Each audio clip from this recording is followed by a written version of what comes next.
Good afternoon, YDC. Kanina pa tayo ginugod evening ni Ate Heaven eh. So, sinong masaya? Sinong masaya dahil nandito ulit siya sa YDC? Sinong excited? Ulit, baka di nyo lang narinig. Baka na-mute yung mic ko. Sinong excited ngayong hapon na to? Ay, tingnan mo nga yung katabi mo. Tingnan mo yung katabi mo. Check mo. Mukha bang excited dyan? Tingnan mo kung nakangiting labas yung mga ngipin yan. Ayan, ayan. Excited ba yan? Masaya ba yan? May notebook bandala yan? Seryosong tanong. Sino dito yung every YDC natin nagsusulat sila? Meron. Asan? Meron mga ilan. Halos cellphone na, no? Picture na, no? Pinipicturean yung slides. Kunyari, i-review pag uwi. Tapos di naman babasahin. Kapag nakalipas yung isang linggo, i-delete na kasi puno na yung memory. Yung mga ganyan. Actually, I encourage you, maganda din na meron kayong picture, pero mas maganda pa rin na nagsusulat kayo. Alright? Para masanay kayo. At kapag kasi nagsusulat tayo scientifically, mas naaalala natin yung mga bagay-bagay. So, nasa second part na tayo ng pag-aaral natin about the believer's unfailing faith. Ngayon, last week, sino kasi napag-usapan natin? Anong natutunan nyo kay Gideon? Kayo yung mga follow-up question, nakakalimutan nyo na sagutin. Anong natutunan nyo kay Gideon? Para mga pusa yung narinig ako, nyaw. Ano? Overcome your fear. He is a mighty warrior. Ano pa? Trust in the Lord. Madami tayong matututunan sa mga pinag-aaralan po natin. That's why I encourage you guys na seryosohin natin. Kasi, alam nyo, ito, real talk. Pakisabi, real talk. Kapag hindi nag-grow, yung pananampalataya natin, after ng ilang weeks na, okay, more than a month na pinag-aaralan natin yung mga believers na merong unfailing faith, merong problema sa atin. Pansinin mo man, sigurado sa mga kasiyo mo, nag-i-enjoy yung mga yan. Sa mga kasiyo mo, nag-grow na yung mga yan, lumalalim na sa kanilang relationship sa Lord. Tapos ikaw na pang-iiwanan ka, may problema, kapatid. And that would change today. Bakit? Kasi lahat tayong mag-grow na. Kasi lahat tayo lalago na sa ating pananampalataya. Hallelujah. So, check natin. Ang pag-aaralan natin ngayon is this, the unfailing faith of David. Kilala niyo si David? Sikat yan si David no? Hinati niya yung dagat no? Ay, hindi ba siya yan? Sorry. Alright, si David, siya po yung nakalaban ni Goliath. Pero ngayon, mas magdidig deeper pa tayo sa atin pong pag-aaralan na meron palang mas malalim na aspeto. Hindi lang yung natalo niya si Goliath tapos na. Ang sabi ng 1 Samuel 17:17-25, magbasa-basa muna tayo. One day, pakisabi, one day, isang araw, Jesse said to David, take this basket of roasted grain and these 10 loaves of bread and carry them quickly to your brothers and give these 10 cuts of cheese to their captain. See, ang sabi dyan, see how your brothers are getting along and bring back a report on how they are doing. Next verse, David's brother were with Saul and the Israelite army at the valley of Elah, fighting against the Philistines. Sige po, basahin na natin.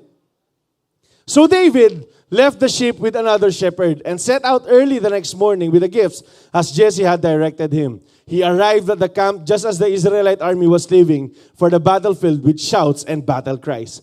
Soon, the Israelites and Philistine forces stood facing each other, army against army. And David left these things with the keeper of supplies and hurried out to the ranks to greet his brothers. Yung verse 23, as he was talking to them, with them, Goliath, ayan, ito yung giant. The Philistine champion from Gath came out from the Philistine ranks. Then David heard him shout his usual taunt to the army of Israel. As soon as the Israelite army saw him, they began to run away in fright. Have you seen the giant? The man asked. He comes out each day to defy Israel. The king has offered a huge reward to anyone who kills him. He will give that man one of his daughters for a wife, and the man's entire family will be exempted from paying taxes. So, ito po yung kwento. Para lang alam natin, si David po is a shepherd boy. Okay? Para po ma-establish po natin, si David is nasa 15 years old lang siya. Alright? Ganun lang siya kabata. So, inutusan siya ng tatay niya, ni Jesse. Sabi niya, David, matanak ka na. Ay, dalhin mo tong pagkain na to sa mga kapatid mo. Tapos, i-check mo kung kamusta sila. Kasi bakit? Nasaan ba yung mga kapatid niya? Nandun sa gera. Okay, nandun sa labanan. Kasama ni Haring Saul. So, ang ginawa ni David, since shepherd siya, hindi niya basta-basta iniwan yung mga sheep niya. Anong ginawa niya? Pinaalalay niya muna sa ibang shepherd. So, pwedeng pakialalay muna yung mga binabantayan kong mga tupa. So, pumunta siya doon. And then, pagdating na doon, nakita niya yung face-off. Yung face-off na to, merong mga giants dyan. Yan, sina Goliath at ng mga Philistines at saka yung mga Israelite army. Tapos, pumunta siya sa mga kapatid niya. Okay, sa mga merong rango, sa mga matataas ang posisyon. Siguro, sa mga nasa frontliner. Nagtanong siya, anong meron dyan? Alright, anong meron dyan? Ano na, wala pa bang gera? Wala pa bang gulo? Alright, so di ko alam kung ano yung tinanong ni David, pero narinig niya. Okay, nasaktong lumabas si Goliath. Tapos anong ginawa ni Goliath? He is taunting the Israelite army. Mamaya, mas mapag-aaralan natin kung ano yung sinisigaw niya dyan. Tapos narinig siya ni David. Tapos yung pinaka-last verse natin, yung 24 and 25. Ayan, sige, pakita po natin. Nung narinig nila si Goliath, anong ginawa nila? They run away in a fright. Natakot po sila. Imagine, army itong mga to. Mga sanay sa labanan. Kilala yung Israelites before, dito sa time na to, lalo na nung time ni Saul, kung gaano kalakas yung Diyos na meron sila. But when they heard Goliath, taunt them, ano nangyari? Tumakbo sila papalayo. Sa sobrang takot po nila. So, ang ginawa ni Saul, since natakot din si Saul, nagbigay na lang siya ng reward. O, ito yung reward. Kung sino man yung makatalo kay Goliath, ang ibibigay ko sa kanya, yung isang aking anak, mapapangasawa niya, at yung buong pamilya niya exempted sa pagbabayad ng tax. So, dito po natin kukunin ng kwento. At para lang po makita ninyo, pag uwi ninyo, bibigyan ko kayo ng assignment habang wala pang pasok yung iba sa inyo. Yung kwento ni King David, makikita po natin sa 1 and 2 Samuel, 1 and 2 Kings, and sa 1 Chronicles. Pero ngayon, magfo-focus tayo sa 1 Samuel 17 lang kasi nandun yung labanan ni David and ni Goliath. Pero, I encourage you, basahin po natin yung 1 and 2 Samuel, 1 and 2 Kings, and even yung 1 Chronicles para makita po natin yung naging buong buhay ni Haring David. Ang tanong, ready ka na ba? Sinong ready na ngayon? Meron lang tayong 3 puntong pag-uusapan. So check natin to. David had an unfailing faith in God because first, David was determined to face Goliath, the giant. So sobrang determinado si David. Actually, chinek ko yung meaning na determination or being determined. Yung isa sa mga meaning niya is this: to put or set an end to something.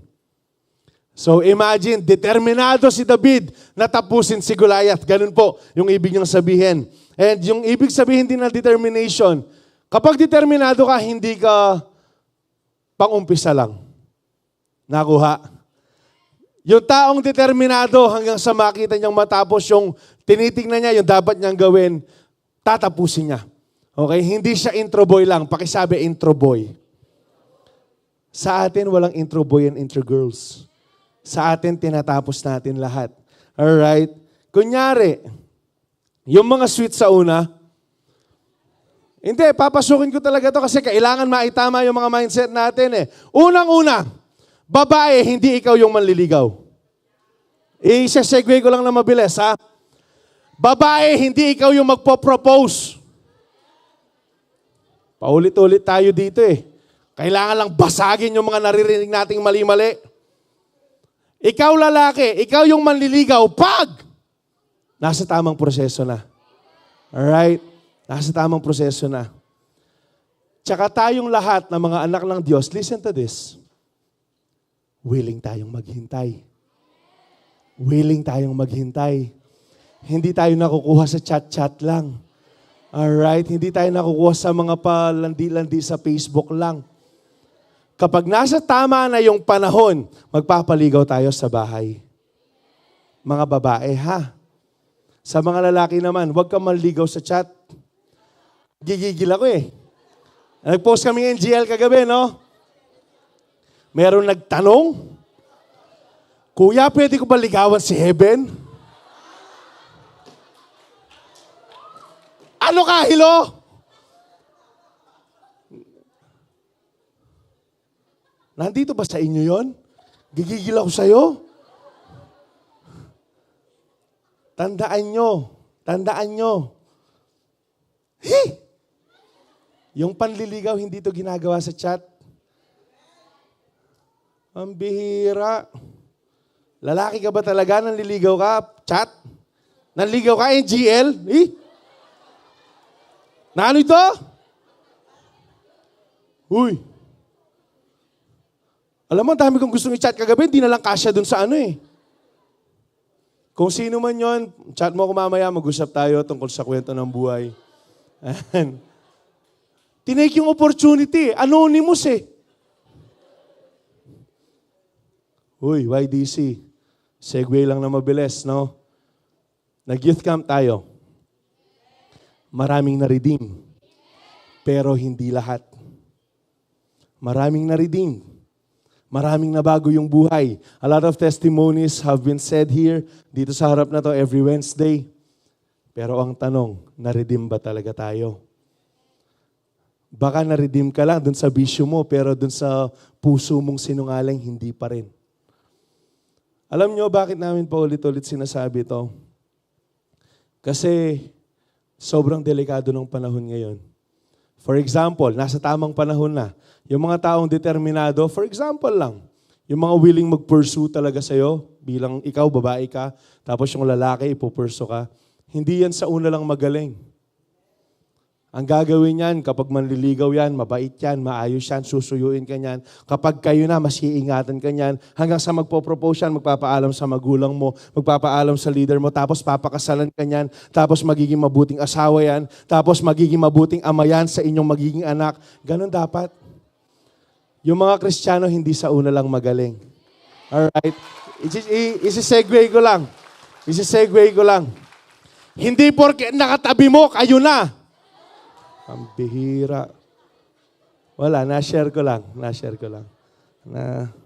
Mitura na naman, ha? God is good. So David was determined to face Goliath the giant. Sobrang gusto niyang harapin. Yung nakikita lang ni David, tatapusin ko to. Alright? Ang sabi dito, because everyone was afraid of him. Nakita natin doon sa kwento, lahat natakot. And imagine, once again, these are armies. Okay? Mga sundalo itong mga to. Pero natakot po sila. And nakita natin, mamaya babasahin natin, he was also interested sa mga reward na makukuha ng tao makakapatay kay Goliath. Pero check natin to. Imagine si Goliath. Goliath defeated the Israelite army pero wala pang gera. Wala pang nangyayaring labanan. By how?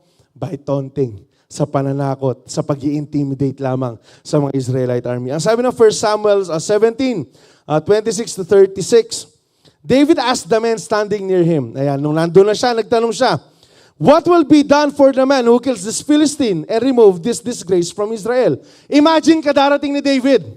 Kadarating na dun sa gera. May tinanong siya. Teka lang.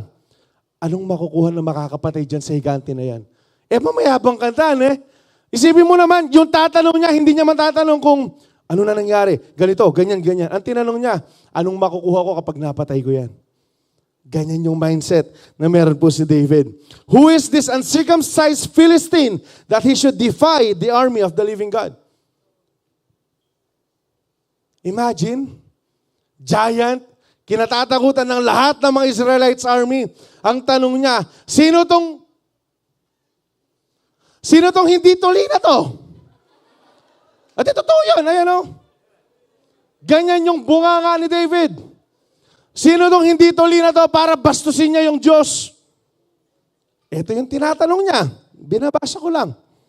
Tinatagalog ko lang din. They repeated to him what they had been saying and told him, "This is what will be done for the man who kills him."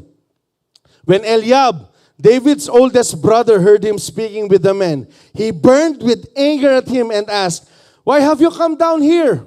Bakit ka nandirito?" Ang sabi dyan.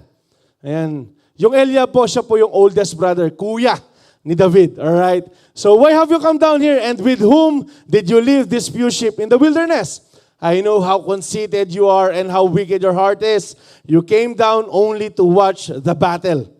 Imagine, nagtatanong lang si David.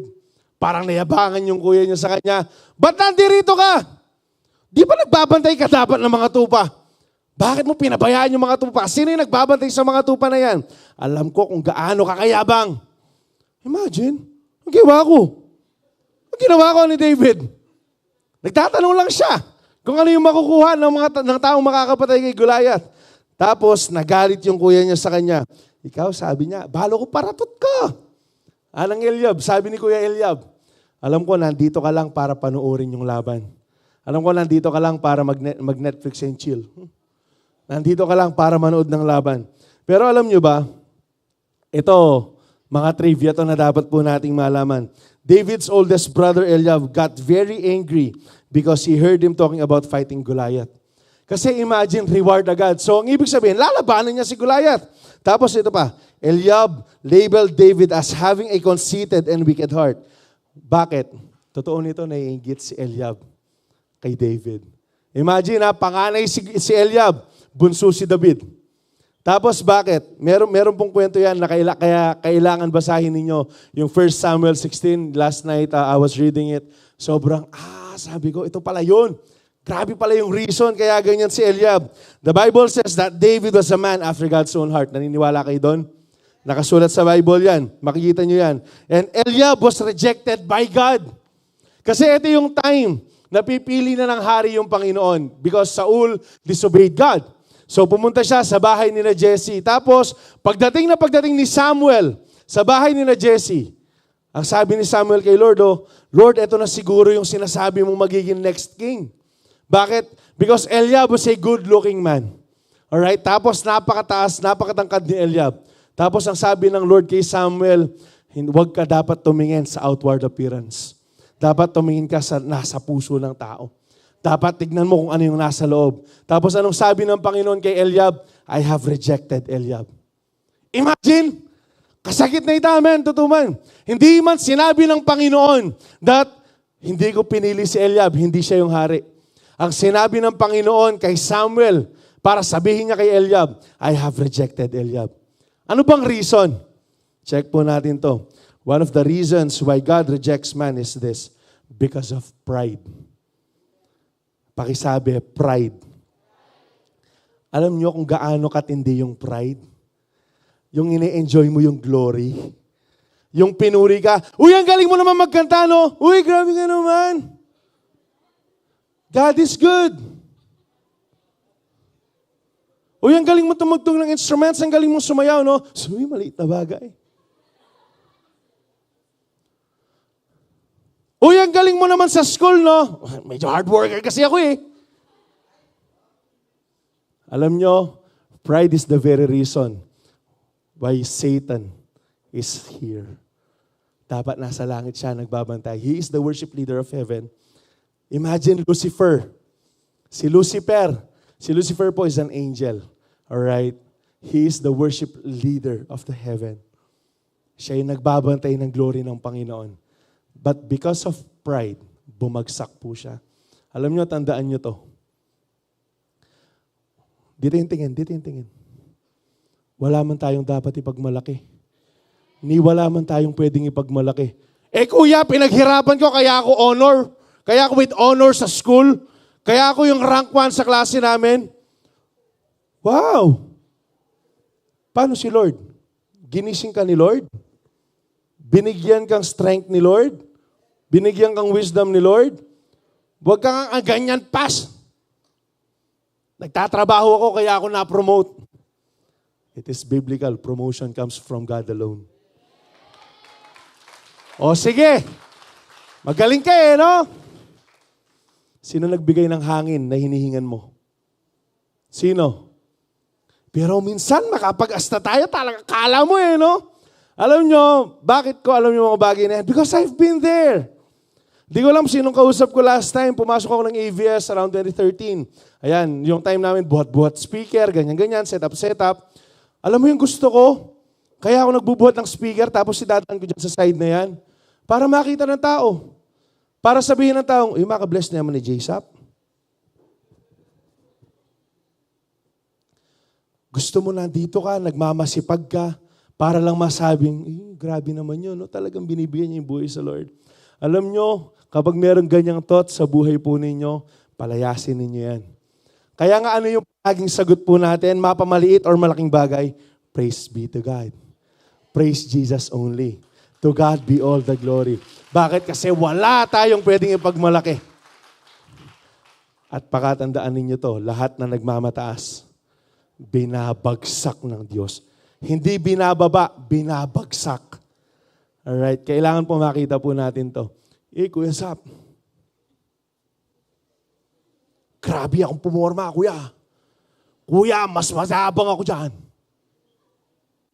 Kahit sino sa mga yan, sasapakin ko yung mga yan. Totoo? There's always bigger fish in the sea.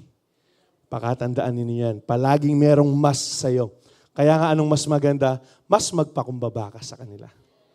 Mas magpakumbaba ka. You know why? Dahil ito naman, this is what Jesus displayed when He was here on earth. Wala kang makikitang kayabangan sa Diyos. He has all the reason para magmayabang. Meron siyang lahat, nasa Kanya ang lahat Wala kay Daniel Padilla. Na kay Lord, na kay Jesus yung lahat nung nandito siya. Yung kababaang loob, yung kabutihang puso, nasa Kanya lahat yon. Pero anong ginawa niya? Hindi niya tinake yung opportunity para magyabang, kundi para i-humble yung sarili niya. For us to have an example. YDC, bakit ko kailangan idikdik to sa atin? Lalo na sa mga nag-aaral sa inyo. Nag-aaral ka ba talaga para sa Panginoon o nag-aaral ka para sa sarili mo? You posting all those medals, all those achievements, praise God. But are you really glorifying the Lord? Talaga bang ang Panginoon yung gino-glorify natin? O ang sarili natin? You posting anything on social media, is that for the Lord or for your fame? Kailangan i-check po natin. Kapag pumasok na yung pride sa puso mo, delikado ka na agad. Delikado ka na agad. Ganitong thought, meron pa yan Kuya, paano ako makikinig sa leader ko? Mas magaling ako mag-English sa kanya. Ikaw nga, mali-mali yung grammar mo, Kuya Sap sorry. Perfect ka? No, nagpapaturo tayo. Alam mo, yung mga prideful, ganito pa. Kapag kinurek mo, sila pa yung mayabang. Ikaw hindi ka na naman nagsiyo. Ang sabi mo sa akin, mag-aaral ka. Linggo Ikaw nagsinungaling ka na naman, ganyan-ganyan. Yung leader ko, di niya ako mahal. Palagi niya ako sinishare mo na, di na ako babalik sa church na to. Tapos ganyan sila. Ang sakit nila pagsalita. Tapos laging ganito, laging ganyan. Di na ako babalik dyan. I hate you. Yung mga taong ayaw magpakorek, puno ng pride sa puso yan. Ba't ayaw mo magpakorek? Perfect ka. Ito yung dahilan kung bakit na-reject si Eliab sa ating pong Panginoon. Sino dito yung gustong ma-reject ni Lord? Meron? Kinabahan ako para may mag-amen Siyempre, wala gusto natin matanggap tayo ng Panginoon. So, kung ayaw ng Panginoon ng pride, anong gusto niya? Humility. Kababaang loob. Magpakumbaba po tayo. Alright? At napag-aralan po natin that humility. Hindi ito yung tahimik ka sa gedli. Ayan. Yung hindi ka nagsasalita, yung mahihain ka. No. Humility is full dependence on God. Ganun po siya. So like David, who was determined to do the will of God, check natin to. Kapag sumusunod ka na sa Lord, people will accuse us of being arrogant because we submit to God's will and boldly confess our faith in Him. Siguradong merong mga merong titira sa'yo. Siguradong merong maninira sa'yo. Siguradong merong magsasabi ng mga masasama sa'yo, lalo na kapag sumusunod ka na sa Lord. Ikaw, nagbago ka na, Hindi na ikaw yung J-Sap na kala namin. Praise the Lord dahil binago na ako ng Diyos. Ikaw, hindi na ikaw yung ganitong kakilala namin. Praise God kasi binabago akong patuloy ng Panginoon. Because hindi tayo dapat manatili kung sino tayo dati. Dapat tayong patuloy na pabago sa ating Panginoon. True humility is not being silent, but being submissive to God's will and bold in our faith. Yan yung totoong humility. Alright? Yung verse 29, check naman po natin. Ang sabi ni David nung kinwestiyon siya ni Eliab, anong ginagawa mo dito? Alam ko, mayabang ka, gusto mo lang manood. Anong sagot ni David? Oh, ang ginawa ko? What have I done? Ang sabi niya, said David, can't I even speak? Pati pagsasalita ba, bawal sa akin? Ang sabi niya. So he turned away to someone else and brought up same matter. After niyang tanungin yung katabi ng kuya niya, tapos nasita siya, lumipat siya sa iba, tinatanong niya ulit, anong reward? Anong reward na makakapatay sa kanya? And the man answered him as before. What David said was overheard and reported to Saul, and Saul sent for him. So dahil palagi siyang nagtatanong kung ano yung reward, nakarating na kay Haring Saul. So si Haring Saul, pinatawag niya si David. Sige po, next verse. David said to Saul, ito yung sinabi, imagine, 15 years old, kakausapin yung hari. Ang sabi niya dito, let no one lose heart on account of this Philistine. Your servant will go and fight him. Imagine, 15 years old. Sasabihin niya dun sa hari niya, huwag kayong matakot. Ako yung lalaban dyan. Imagine, hindi katangkaran si David. Pero ang sinabi niya, ako yung lalaban dyan. Alright? So, verse 33, ang sabi dito, Saul replied, you are not able to go against this Philistine and fight him. You are only a young man. Bata ka pa, and he has been warrior from his youth. But David said to Saul, your servant has been keeping his father's sheep. When a lion or a bear came and carried off a sheep from the flock, I went after it and struck it and rescued from its mouth. So kapag meron daw kumuha dun sa mga alaga niyang tupa, ang ginagawa niya, pinapatay niya daw. Yung mga kumukuha, it's either a lion or a bear, ang sabi dyan.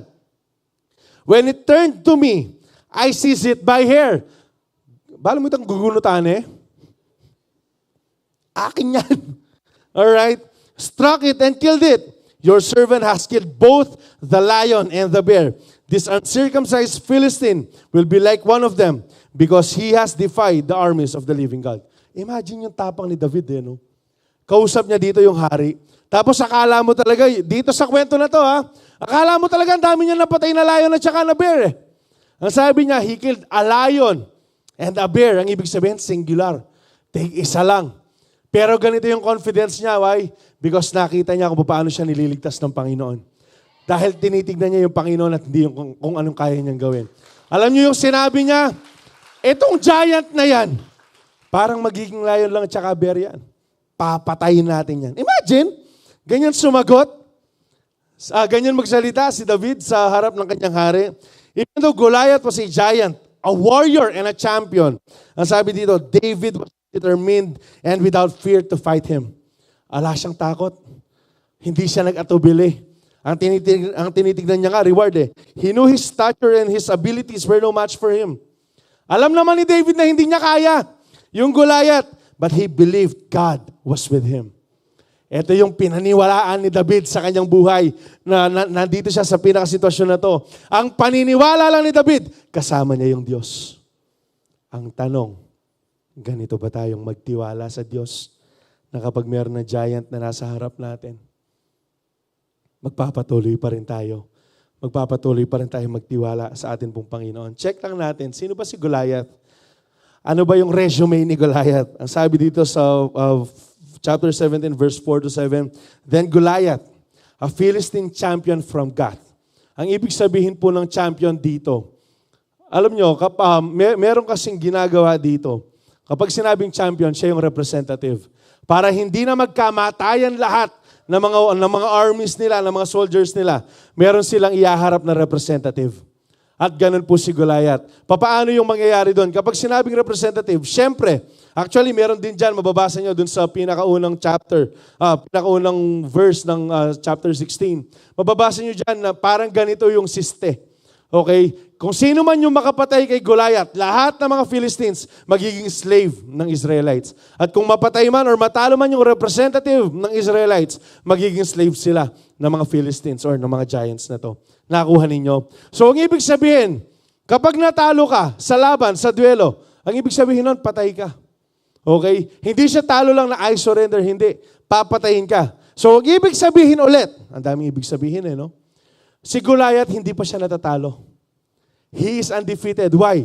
Buhay pa siya Nandun pa siya sa battlefield So, sabi dito, came out from the Philistine ranks. Meron siyang posisyon. Hindi siya basta-basta. To face the forces of Israel. He was over 9 feet tall. Alam niyo kung gaano katangkad yung 9 feet? Over 9 feet tall. Kung di ako nagkakamali, yung exact niya is 9.9. Ako nasa 5'11 lang ako, 6, parang ganun. Tingala kayo. Yan, parang ganyan lang siya katangkad. Laki niya no? He wore a bronze helmet and his bronze coat of mail weighed 125 pounds. Mga nasa more or less 60 kilos. He also wore bronze leg armor and he carried a bronze javelin on his shoulder. The shaft of his spear was as heavy and thick as a weaver's beam, tipped with an iron spearhead that weighed 15 pounds. Mga nasa 6 plus kilos to. Alright? And his armor bearer walked ahead of him, carrying a shield. Imagine, ganito siya kalaki. Kasi yung mindset ng mundo kapag nasa 8 feet ka, 9 feet ka, yung mga matatangkad ba? Kahit yung tallest man on earth, yung nasa Guinness, kapag makita nyo yan, hindi yan makapaglakad na maayos. Merong tungkod, merong umaalalay sa kanya, kasi nga hindi proportion, hindi normal ang mga buto niya. But Goliath, on the other hand, hindi siya lampa. Why? He is a champion since youth. Lumalaban siya, ang ibig sabihin, kung katawan lang yung pag-uusapan, mas malaki yung i-flex ni Goliath. Malaki siya Sanay siya sa labanan, hindi siya lampa. Alright, eto pa. Meron pa siyang alalay. Kapag po sinabing armor bearer, merong tao na nauuna sa kanya na nagdadala ng shield niya. Ito po, si Goliath. But David was so determined to fight Goliath na wala siyang pakialam sa resume ni Goliath at tinitignan niya lang yung Diyos na meron siya. Ito yung meron si David Alam niyo, ang sabi dito, sa Psalms 27:1-3, this is David who wrote this. The Lord is my light and my salvation. So why should I be afraid? The Lord is my fortress, protecting me from danger. So why should I tremble?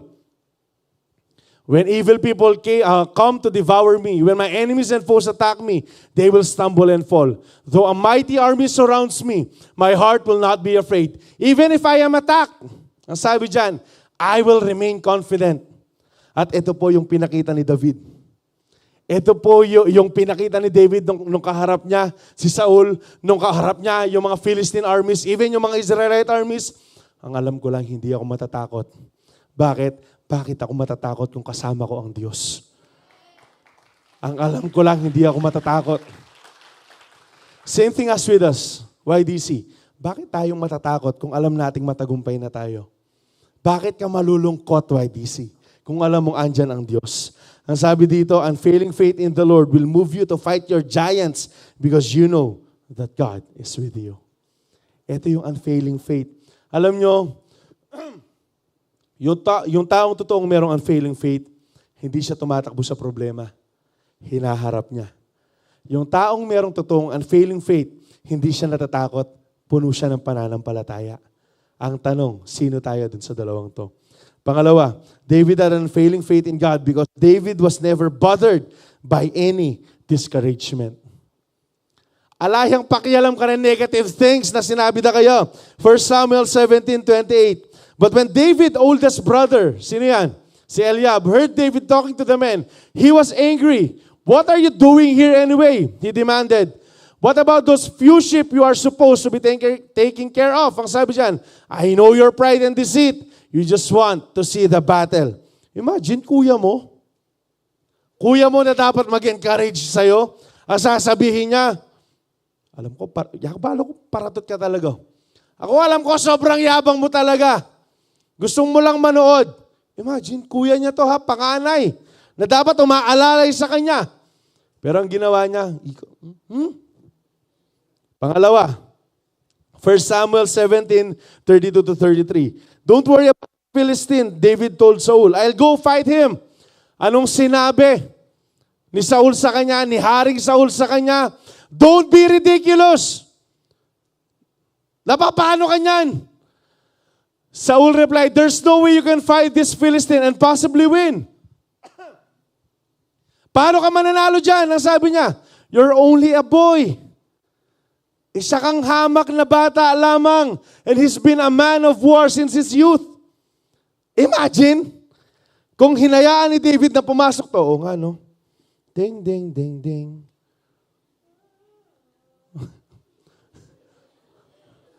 Yan yung gusto ko, meron sound effects eh.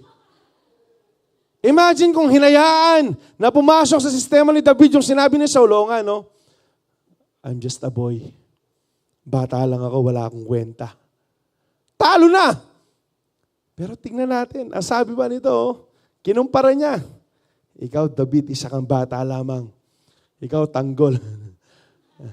Si Goliath, he's been a man of war since his youth. Champion yan. Representative ng Philistine yan. Paano mo matatalo yan? Huwag ka nga! Don't me! Alright? Tapos, hindi pa natatapos dyan. Yung isa po, ayan. 1 Samuel 17:41-44. Ang sabi dyan, meanwhile, ito naman, una si kuya niyang Eliab. Pangalawa, si kuya niyang, si Haring Saul. Pangatlo naman, si Goliath. May entry din no? Meanwhile, the Philistine, with his shield bearer in front of him, kept coming closer to David. He looked David over and saw that he was little more than a boy. Bata lang to pero pogi ka. Glowing with health and handsome. Goliath, naaamoy kita. And he despised him. Itong Goliath na to, giant lang Pero nagwapuhan din kay David He said to David, am I a dog that you came at me with sticks? And the Philistine cursed David by his gods. Come here, he said, and I'll give your flesh to the birds and the wild animals. Munta ka ni David. Papakain kita sa mga hayop. Imagine. Ganito yung na-receive ni David nung gusto niya lang labanan naman itong Philistine na to. Ang na-receive niya, puro mga negatibong komento sa buhay niya. Ikaw, bata ka. Ikaw, wala kang magagawa. Ikaw, hindi mo makakaya yan.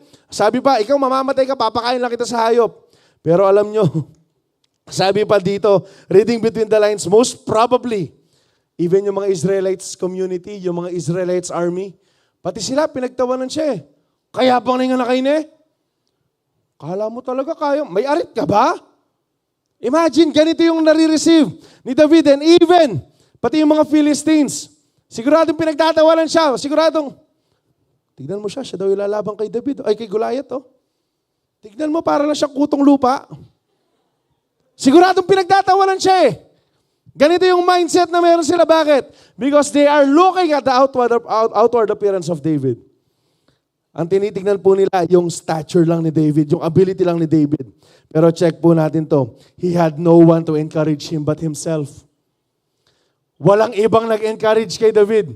Last time na pag-aralan natin, Joshua and Caleb, dalawa sila. But this is David against everyone. Literal. Si David lang dito na mag-isa. Okay, against everyone na nandun. Mapa Israelite army, mapa yung hari, mapa kapatid niya, even yung mga Philistines. Kalaban niya lahat because they are discouraging him. Pero ang sabi dito, he learned to put his trust in the Lord. And he refute all the negative words that were said about him. Tinanggihan niya, hindi niya tinanggap. Ang sabi po dito, sa Isaiah 54:17, ilang ulit na nating nababasa to, memorize niyo po to, sobrang powerful. No weapon forged against you will prevail, and you will refute every tongue that accuses you. Kapag sinabing refute, tanggihan mo, labanan mo. Hindi yan totoo, wag mong tanggapin sa buhay mo. Kaya nga paulit-ulit po nating sinasabi, kapag meron nagsabi sa inyo na ikaw wala kang kwenta, wag mong tanggapin. Kasi precious ka sa mata ng Panginoon Na kapag meron nagsabi sa'yo na hanggang dyan ka lang, wala kang mararating sa buhay. For I know the plans I have for you, declares the Lord. We need to refute these lies. Meron pa dyan. Ito sigurado ako meron nakaranas nito after youth camp. Oh, mainit ka na yan. Praise the Lord ka na ulit. Nakalimutan mo ata nagkasala ka kahapon. Nakalimutan mo ata makasalanan ka. Di ba umiinom ka ng patago? Nakalimutan mo na yun, meron pa nakahuli sa'yo, may kaholing hands ka sa mall. Di ba nagbe-vape ka, nagbibilog-bilog ka pa? Titirahin ka ng ganyan ni Satan. YDC. Kasi hindi hahayaan naman ni Satan na mamayagpag ka lang sa iyong pananampalataya. So gagawa siya ng paraan para mapabagsak ka. Pero anong gagawin natin? We will refute all Satan's lies. Lahat ng lies ni Satan, hindi po natin tatanggapin. Anong i-remind natin sa kanya? Hoy, Satanas! Binago na ako ng Diyos. Hoy, Satanas, matagumpay na ako, hindi na ako yung dating yan. Shut up!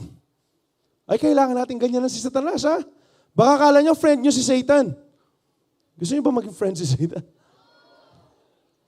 Kailangan nating labanan yung mga sinasabi niya.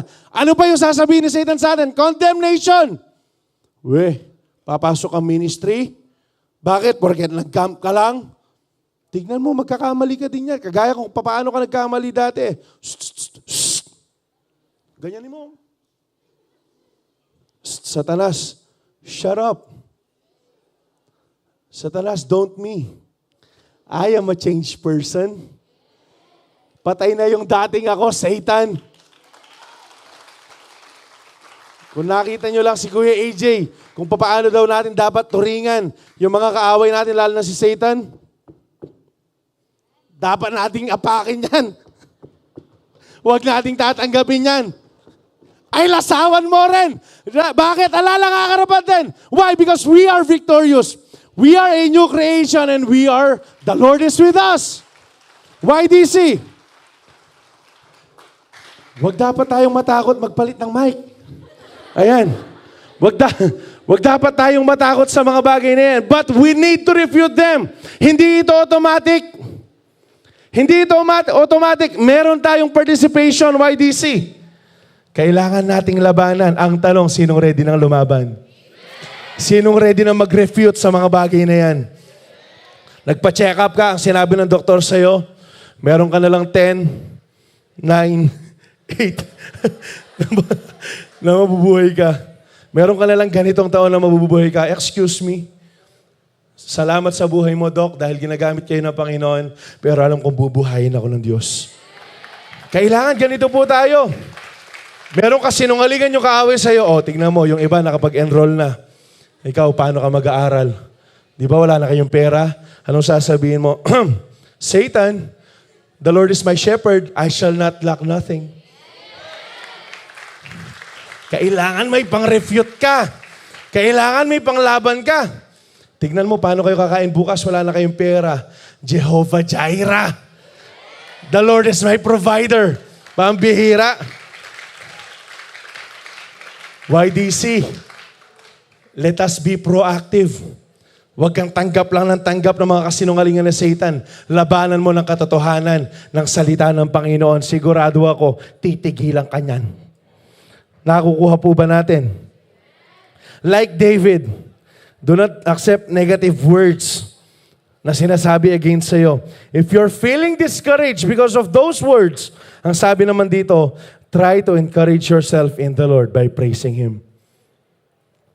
Kuya Zap, paano natin makikita? Discouraged nga ako eh. Ayan, ang sabi dyan, Psalms 42, 42:5, 42:11, and 43:5. Actually, pare-pareho po yan. Literal na para-pareho na sinasabi po ni Haring David. Why, my soul, are you downcast? Why so disturbed within me? Put your hope in God, for I will yet praise Him, my Savior and my God. Ito yung sinabi ni David noong mga panahong nalulugmok siya. Ito yung encouragement ni David. Palagay ko din nung nandun siya sa battlefield. Why are you so downcast, O my soul? Oy, David! Bakit ka nandyan? Bakit ka nalulungkot? Bakit ka pa depressed dyan? Tumayo ka. Purihin mo yung Diyos.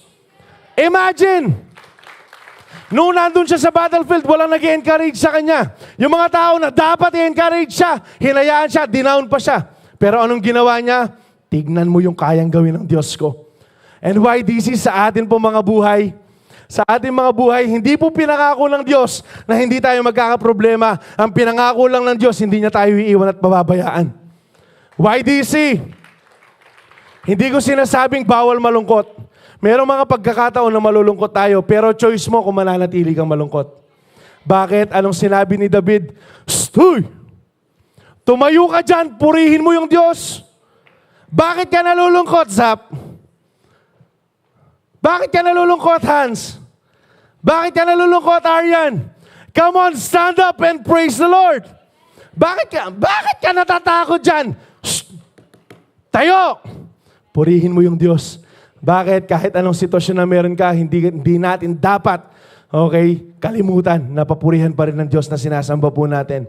Ito po yung naging mantra. Ito po yung naging kinatatayuan ni David. Ito yung meron si David sa kanyang puso na ikaw, kahit anong mangyari, kailangan tumayo ka. Bakit? Kasi pupurihin pa yung buhay na Diyos na sinasamba mo. Ngayon, YDC, check lang natin yung mga puso natin. Ano yung nagiging response natin kapag nalulungkot tayo? Ano yung nagiging response natin kapag nagkakaroon ng anxiety attacks, ng panic attacks, kapag nadidepress tayo, kapag mayroong mga challenges na nasa harapan natin? Are we just crying and isolating ourselves? Or are we standing up and praising the Lord? Nasa sa atin yung choice na yan. But for me, ang sabi ni David, tatayo ako at pupurihin ko ang aking Panginoon. Ito yung puso ni David. Hindi niya hinayaan na ma-discourage siya. Kasi imagine niyo to.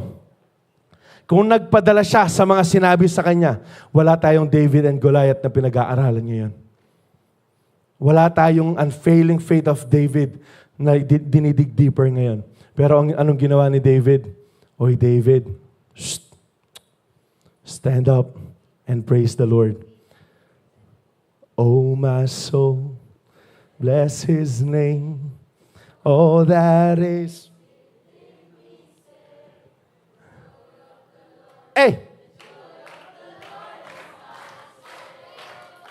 Tinatawanan mo ako dyan, ha? Madalang lang ako kumanta, The joy of the Lord. It's more than a feeling. Kasi totoo to Minsan kasi nakabase yung kagalakan natin sa mga nararanasan natin. YDC, yung kagalakan natin nakabase lang dapat sa Diyos. That's why whatever happens, malungkot ka man, masaya ka man, purihin mo yung Diyos. Nakararanas ka man ng pagsubok o hindi, purihin mo yung Diyos. Whatever happens, yung magiging response natin sa buhay ay pagpupuri lamang sa ating Panginoon. Nakakuha po ba natin, YDC? I-next ko na, baka magkanta pa ako ulit. Unfailing faith in the Lord will enable you to overcome negative words of discouragement.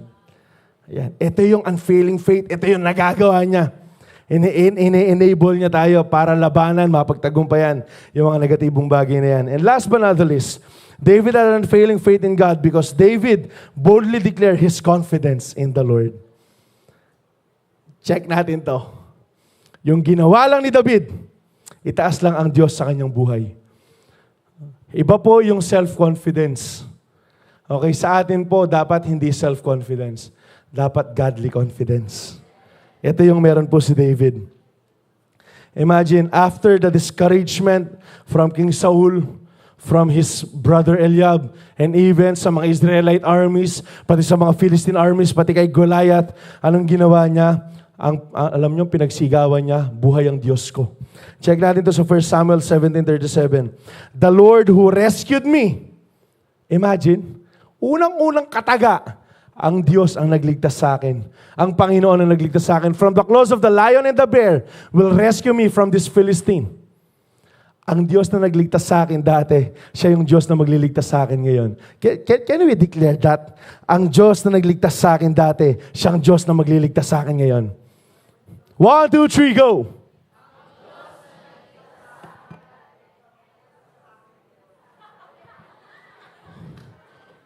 Teka lang.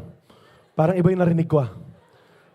Ang Diyos na nagligtas sa akin dati ay siyang Diyos na magliligtas sa akin ngayon.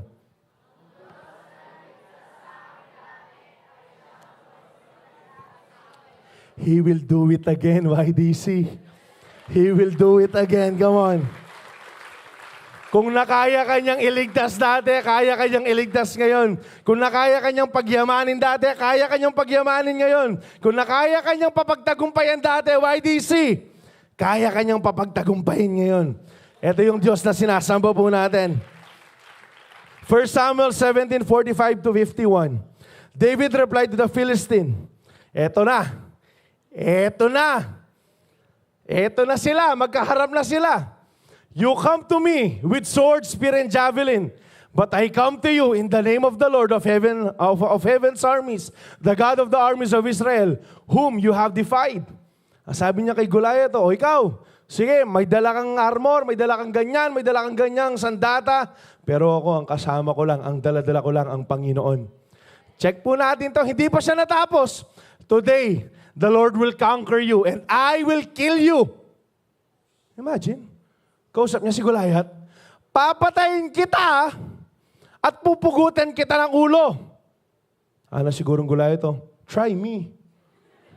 And then I will give the dead bodies of your men to the birds and wild animals, and the whole world will know that there's a God in Israel. Imagine, itong ginawa niya na to, declaration to. Declaration to, YDC. Ikaw, papatayin kita. Pupugutan kita ng ulo at yung katawan mo, ipapakain ko sa mga animals somewhere out there. Imagine pambihirang kutong lupang to. Ganito magsalita. Check natin yung next verses. And everyone assembled here will know that the Lord rescues His people, but not with sword and spear. This is the Lord's battle and He will give you to us. Ibinigay ka na ng Diyos sa amin, patay kang bata ka. Ito yung mindset ni David. Sige, next verse. As Goliath moved closer to attack, David quickly ran out to meet him. Check natin to. So si David, si Goliath, papalapit na. Si David hindi man lang nag-flinch. Aro, happy na yun eh. Aro, joke mo. Anong ginawa niya? Tumakbo siya papalapit. Hindi siya natakot. Bala mo pinaka-excited siya pa eh. Mekeni. Reaching into his shepherd's bag and taking out a stone. Imagine, habang mamulay iya, atin ang bag ko. Check natin to. Habang tumatakbo siya, kinukuha niya yung bato. Okay, hindi niya lulunukin ha. Ibang kwento yun. Kinukuha niya yung bato, nilalagay niya dun sa sling niya, and he hit the Philistine in the forehead. The stone sank in. And Goliath stumbled and fell face down on the ground. Sige po, tapusin natin yung kwento. So David triumphed over the Philistine with only a sling and a stone, for he had no sword. Tapos, tignan niyo yung declaration niya na nangyari. Then David ran over and pulled Goliath's sword from his sheath. David used it to kill him and cut off his head. When the Philistines saw that their champion was dead, they turned and ran. YDC. YDC. Ito yung kwento ng isang bata na pinagtawanan ng una. Pero at the end of the day, siya yung nagligtas sa mga kasamahan niya. Why? Bakit? Hindi niya tinaas yung sarili niya. Hindi niya tinignan yung sarili niya. Ang sinabi niya lang, may daladala kang sandata. Ang daladala ko ang Diyos na buhay.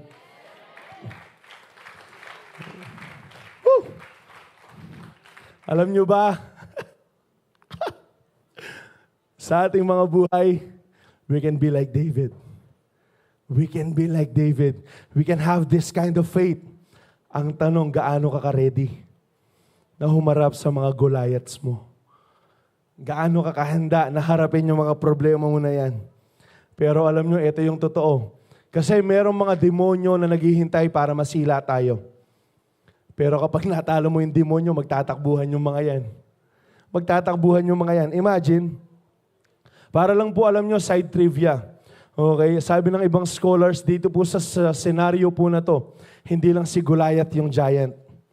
Siya yung bunso sa 5 magkakapatid. So imagine meron pang 4 na giants na nandun. But what they did is they ran. Bakit? Kasi nakita nilang buhay ang Diyos na sinasamba ni David. Ngayon tayo kaya, nakikita kaya sa atin na buhay ang Diyos na sinasamba po natin? Do we have this godly confidence in us? Na kapag meron tayong nagagawa, meron nangyayari sa buhay natin, kayang gawin ulit ng Diyos to. Hindi ako papabayaan ng Panginoon. Ang ginawa po ni David in this scenario, nagtiwala lang siya sa Diyos. Ang tanong, sino dito yung magtitiwala sa Diyos ng buong puso? Taas ang kamay. Ipakita natin kay Satan that today, talunan na siya sa atin. Na simula ngayong araw na to, buong puso tayong magtitiwala sa ating Panginoon. Hallelujah. Ang sabi dito, the reason why David was so bold in facing Goliath, the giant, is because his confidence was in the Lord. Jeremiah 17:5 and 7. This is what the Lord says. Cursed are those who put their trust in mere humans, who rely on human strength and turn their hearts away from the Lord. Next verse. But blessed are those who trust in the Lord and have the Lord their God, have made the Lord their hope and confidence. Alam niyo tayong mga tao, we have these tendencies na tumingin tayo sa tao. We have these tendencies na tumingin tayo maging sa mga sarili natin. We have these tendencies na dahil alam mong itong tao na to, matutulungan kanya dito sa aspeto ng buhay, siya yung una mong lalapitan. But why DC? Ang sabi ng Panginoon, mas pinagpala or pinagpalang higit ang mga tao nagtitiwala sa Diyos. Na yung pag-asa nila nandun lang kay Kristo. At yung kumpiyansa nila wala sa sarili nila, kundi sa kung anong kayang gawin ng Diyos sa buhay nila. Bakit? Itong mga tao na to, hindi sila mapapahiya. Itong mga tao na to, patuloy silang lalakad at lalaban. Itong mga tao na to, sila yung magpapatuloy. Ang sabi po ng last verse po natin, Hebrews 13:6. Ito po yung YDC verse challenge po natin. So we can say with confidence, kaya po nating sabihin na merong kumpiyansa, merong lakas ng loob, merong pag-asa sa mga sarili natin that the Lord is my helper, so I will have no fear. Kaya po nating sabihin sa mga tao, na ang Diyos, nasa Kanya lang ang tiwala ko. Bakit ako matatakot sa mga tao? What can mere people do to me? Alam nyo, meron mga pagkakataon na parang dumadating tayo sa buhay natin na medyo nalulugmok tayo. Dumating kami ng partner ko, ng asawa ko, si Sister Chai. Sa pagkakataon na kasi first quarter ng marriage namin, that was January last year. Nag-apartment lang kami. So, syempre, nagbabayad kami ng apartment. Yung binabayaran namin, nasa 9,000 na tayo a month. Tapos, merong bill ng kuryente, merong bill ng ganito, merong binabayaran. Ang daming bayarin. So, dumadating kami sa pagkakataon. Ito, real talk to. Dumating kami sa pagkakataon na wala kaming pera. Literal. Wala. Walang laman yung pitaka. Walang laman yung pitaka ko, walang laman yung pitaka niya. Kasi kailangan namin i-check kung gagastos ba, ganito, ganyan. Pero alam nyo kung gaano katapat ang Panginoon. Dahil nagtiwala kami sa Kanya, noong time na yun, meron kasi kaming rep na pinahiram kami ng in-laws ko. Pagbukas mo ng rep, puno ng pagkain yung ref. Nasasadsad yung pagkain na yun kahit 1 week. So sobrang dami ng mga pagpapalang ibinibigay ng Diyos. Bakit? Kasi nagtiwala lang kami sa Kanya. Starting ng simula, nanligaw ako sa Kanya. Hanggang sa kinasal kami hanggang ngayon. Ang tangan-tangan ko lang alam kong hindi magkukulang ang Diyos. And alam nyo, YDC, hindi pa nagkulang ang Diyos sa amin. Hindi pa nagkulang ang Panginoon sa amin. Gusto kong kwentong mahaba, kaso pasok na lang kayo ng depth level 2, ikukwento ko rin dyan. From dun sa engagement ring, ayan, dun sa wedding ring, sa naging wedding namin, alam nyo, tapat lang ang Diyos. Ang katapatan lang ng Diyos ang aming naranasan. Even ngayon, sa lahat ng mga ginagawa namin, He is just so faithful. Ang sabi naman ng Bible, lahat ng mga nagtitiwala sa Diyos, hindi sila napapahiya. Alam mo, kapag nagtiwala ka sa Diyos, sino yung napapahiya? Si Satanas lang. Kapag nagtiwala ka ng buong puso sa Diyos, walang ibang mapapahiya, kundi ang kaaway lang natin, si Satanas lang. So, YDC, like David, ang sabi dito, if your confidence is in the Lord, then boldly say it. Ipangalanda ka natin, YDC.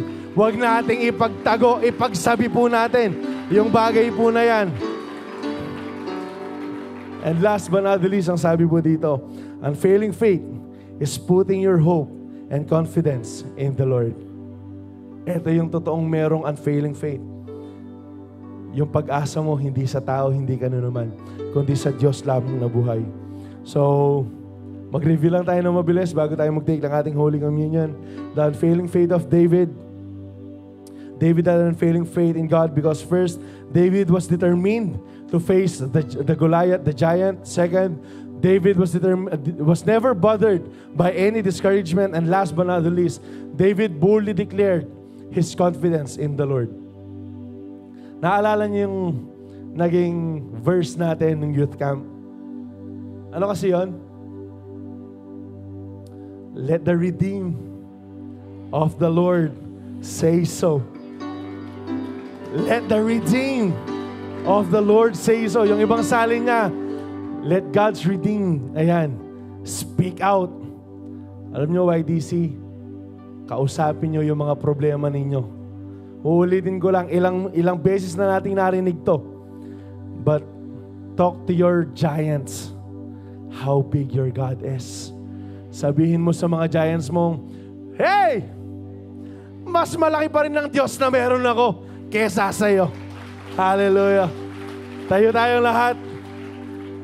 And I hope lahat ng mga tatayo, lahat ng mga nakatayo, ngayong oras po na to, ay magpapatuloy na maging mananagumpay. Lahat ng mga nakatayo ngayong oras na to, ay magpapatuloy na haapakan si Satanas sa kanilang mga paa. Lahat kayo na mga nakatayo ngayong oras na to, ay patuloy magkakaroon ng pananampalataya na hindi nagmamaliw. Amen po ba yun? Tanungin mo yung katabi mo, magpapatuloy ka ba? Sagutin mo, aba dapat lang. Dire-diretso na tayo. Hanggang sa dumating ang Panginoon, wala nang aalis sa IDC. Hallelujah. Hallelujah. Sige, palakpakan natin ang Lord. Habang ina-usher tayo ng ating